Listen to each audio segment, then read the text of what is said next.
Pembalasan istri dikhianati. Bab 08. Kenapa tidak diangkat? Tanya Bagas. Alvan. Angkat saja agar dia tahu kalau kamu kuat tanpa dia, ujar Bagas. Tidak. Bagiku tidak perlu memperlihatkan kekuatanku Om, biar saja dia berpikir aku lemah, yang jelas aku tak mengemis untuk memintanya kembali. Aku tidak ingin berurusan dengannya lagi Om. Selesai sudah episode cintaku bersamanya, jawab Meli. Mel. Om salut dengan ketegaranmu, tapi Om minta jangan tutup hatimu karena trauma pada Alvan. Ha. Melisa tertawa kecil sambil menyeka air matanya. Om. Justru aku akan segera menikah jika ada lelaki yang mau melamarku selesai masa idah, jawab Melisa. Pelarian? Tanya Bagas. Cinta akan hadir karena terbiasa Om, kalau tidak mau membuka diri bagaimana bisa move on? Bukan pelarian juga Om, tapi lebih ingin mencari tempat bersandar. Sekuat-kuatnya aku tetap butuh kasih sayang. Aku tetap butuh bermanja-manja, dan yang terakhir aku tetap butuh lelaki yang bisa melindungiku Om.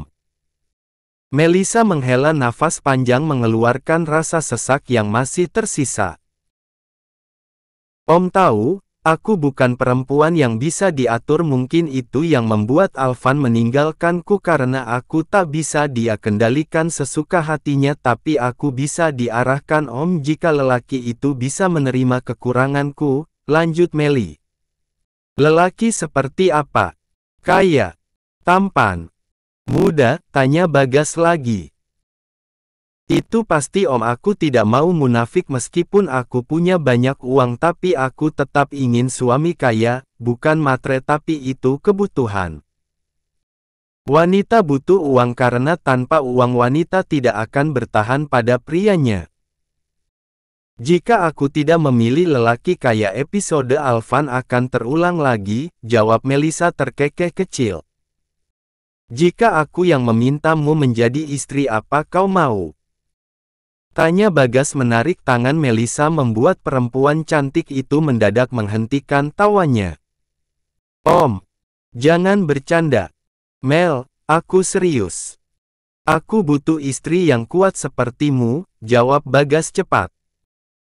Aku rasa kita cocok karena sama-sama pernah merasakan sakit, dan kamu juga perempuan kuat, tidak mudah ditindas, setidaknya kita sebanding, lanjut Bagas.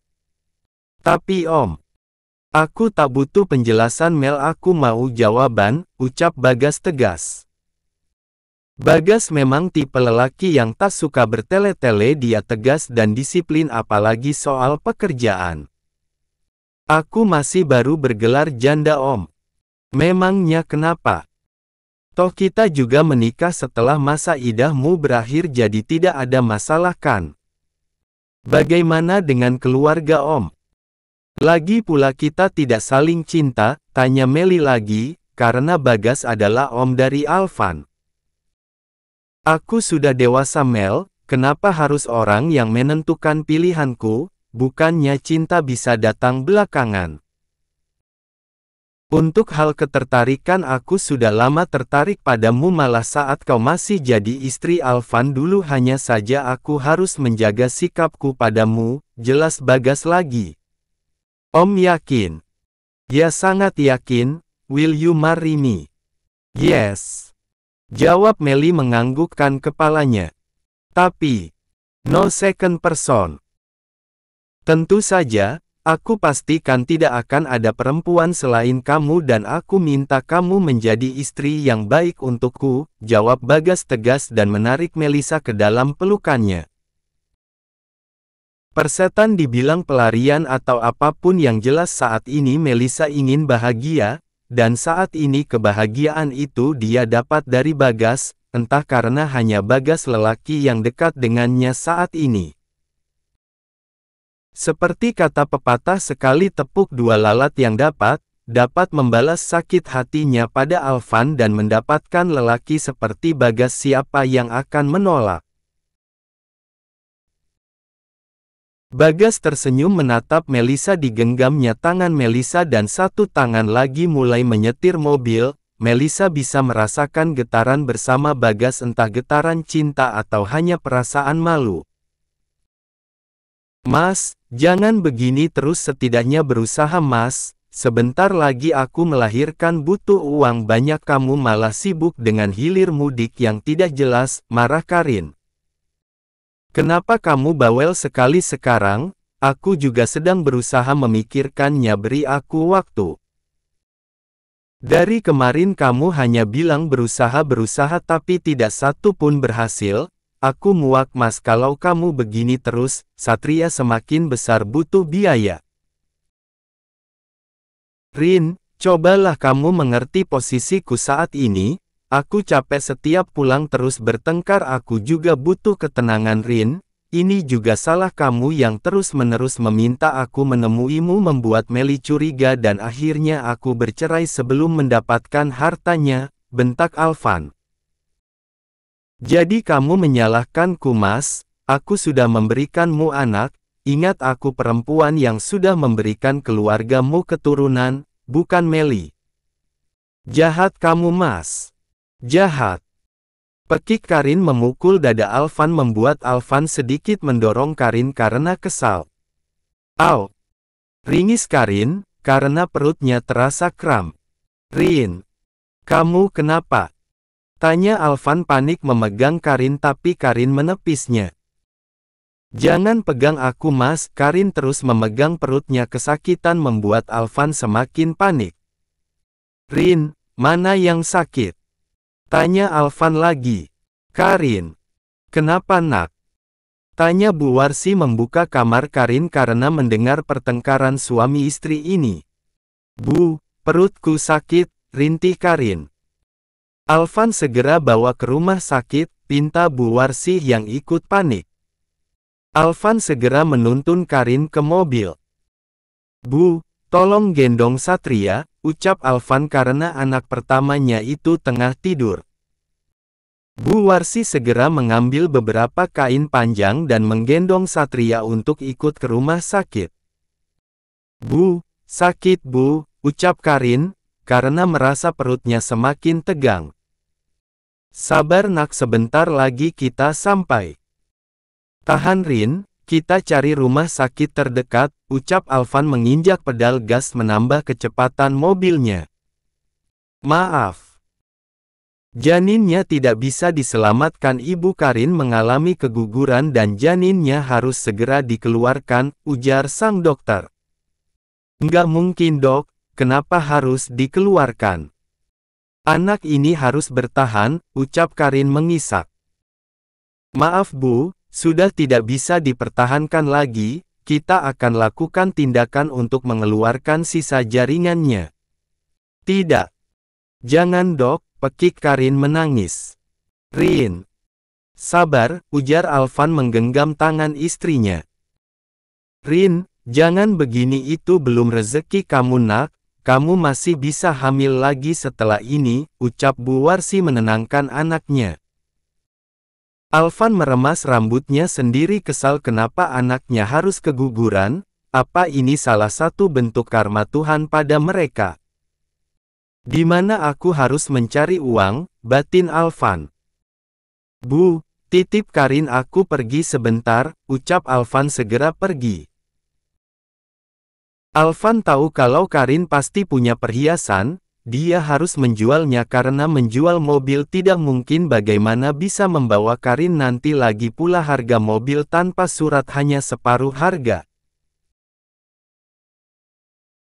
Alvan mengacak lemari pakaian mereka mencari sesuatu yang bisa dijual. Alvan melihat kotak merah di ujung lemari yang ditutupi beberapa kain. Ternyata benar dugaannya kalau itu perhiasan, ada beberapa cincin dan 2 gelang serta 1 kalung, kalau dijual lumayan bisa menghasilkan uang. Untuk kali ini Alvan sedikit lega, tidak perlu memikirkan soal biaya rumah sakit.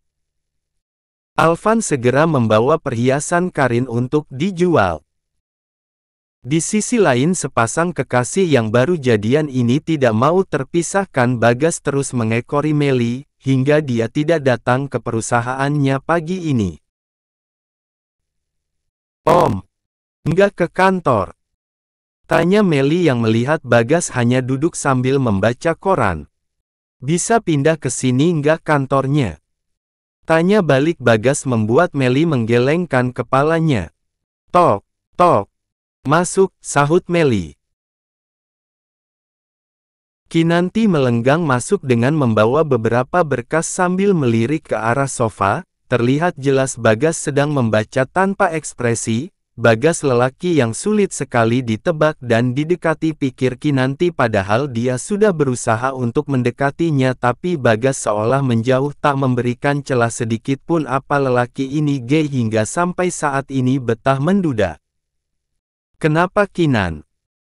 Tanya Melisa yang melihat Kinan tak berhenti melirik Bagas membuat hatinya sedikit panas.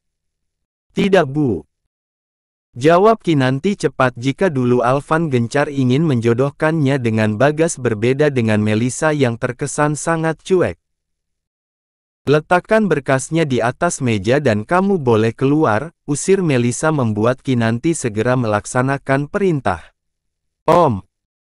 Kamu lihat kan Kinan memperhatikanmu, jangan terlalu sering ke sini Om, kesal Meli. Kenapa? Kamu cemburu? Tanya Bagas tertawa kecil membuat lelaki ini semakin tampan. Meli jarang sekali melihat Bagas tertawa, tapi kali ini dia melihatnya. Sepertinya Om senang membuatku cemburu. Bagas segera bangkit dari duduknya dan mendekati Melisa yang terlihat merajuk di kursi kebesarannya. Sudah aku katakan no second woman. Lagi pula setelah menikah nanti aku akan selalu menemanimu, ujar Bagas mendekatkan wajahnya ke wajah Melisa membuat jantung Melisa berdetak kencang. Promise. Yes. Promise, bisik Bagas semakin mesra. Melisa menutup matanya merasakan bibir Bagas sudah mendarat tepat di keningnya lalu perlahan turun ke pipi dan sampai di bibirnya. Melisa bisa merasakan ciuman romantis dari Bagas. Bagas melepaskan tautan bibir mereka saat mendengar ketukan pintu. Terlihat jelas umpatan Bagas pelan membuat Melisa tertawa kecil.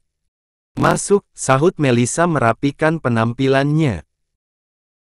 Bagas berjalan menuju sofa kembali. Raihan masuk membawa beberapa map membuat ekor mata Bagas tak berhenti mengawasinya karena Bagas bisa melihat dari tatapan mata Raihan yang tak biasa pada Meli. Mel. Book ini berkas yang Anda minta kemarin, ucap Raihan gugup karena ada Bagas di sana. Letakkan di sana, tunjuk Meli. Raihan meletakkannya dan segera berjalan lambat. Dia berharap Melisa memanggilnya untuk sekedar mengobrol mungkin, tapi sampai dia di ujung pintu tak terdengar suara Melisa. Om, panggil Melisa. Ya. Jawab Bagas dan Raihan serentak membuat Melisa menatap Raihan. Maaf, saya kira ibu memanggil saya, ucap Raihan gugup. Silahkan keluar, ketus Bagas membuat Raihan segera membuka pintu. Sial. Kenapa dia selalu ada di ruangan Meli? Apa tidak ada pekerjaan lain? Umpat Raihan membuat Karina menatap lelaki ini heran. Kamu kenapa? Tanya Kinanti. Tidak. Aku ke ruangan dulu Mbak, pamit Raihan. Raihan mengantarkan berkas proyek Om, sepertinya besok aku harus memantaunya ke lapangan. Bersama lelaki tadi? Tanya Bagas. Bisa iya, bisa tidak. Aku belum tahu siapa yang menemaniku, jawab Melisa. Tidak perlu. Aku akan meminta Pak Wisnu dan orang kantorku ke sana. Mana bisa begitu Om? Mel, setelah kita menikah nanti aku yang akan mengurus semua perusahaan kita, kamu hanya perlu tanda tangan saja, ucap Bagas. Melisa memicingkan matanya menatap Bagas. Jangan berpikir yang tidak-tidak, Aku bukan Alvan, bahkan aku lebih kaya darimu. Aku hanya tidak ingin kau pusing memikirkan pekerjaan ini, kau masih tetap memimpin perusahaan tapi aku yang mengurusnya, tegas Bagas. Apa tidak merepotkan Om nantinya?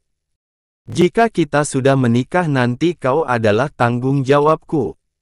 Melisa menganggukkan kepalanya setuju. Seminggu sudah berlalu hubungan Bagas dan Melisa semakin dekat sedangkan hubungan Alvan dan Karin selalu dipenuhi drama pertengkaran. Beberapa hari lalu Karin sudah keluar dari rumah sakit, dia masih terlihat kesal pada Alvan hingga dia selalu menyalahkan Alvan dengan apa yang menimpanya. Rin, sudahlah, semua sudah terjadi, kamu kan masih bisa hamil lagi pula kita punya Satria Rin. Fokus saja dulu mengurus Satria, ujar Alvan memberikan pengertian pada Karin.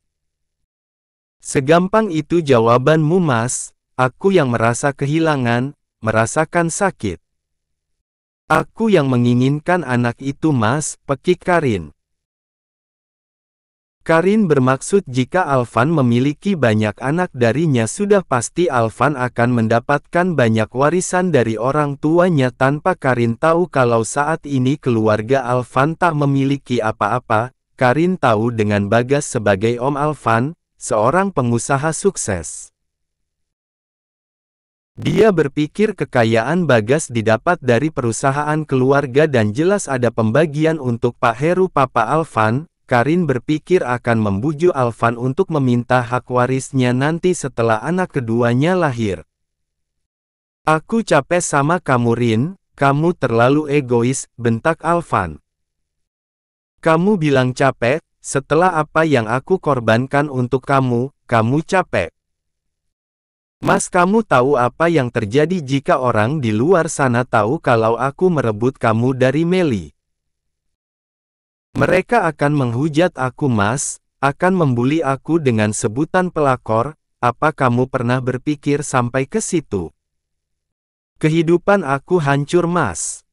Hancur, pekik Karin tak terima dengan ucapan Alvan.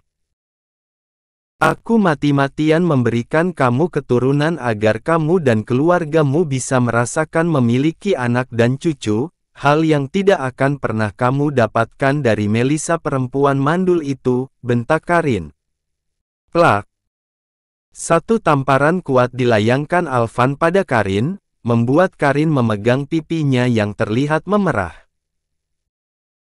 Alvan tidak terima jika Karin mengatakan Melisa mandul karena Melisa tidak mandul, dia hanya sedang sakit, hanya saja mamanya yang terus mendesak Alvan untuk menikah lagi. Kamu nampar aku Mas. Kamu nampar aku karena perempuan itu, pekik Karin histeris membuat ibunya datang. Alvan, Karin.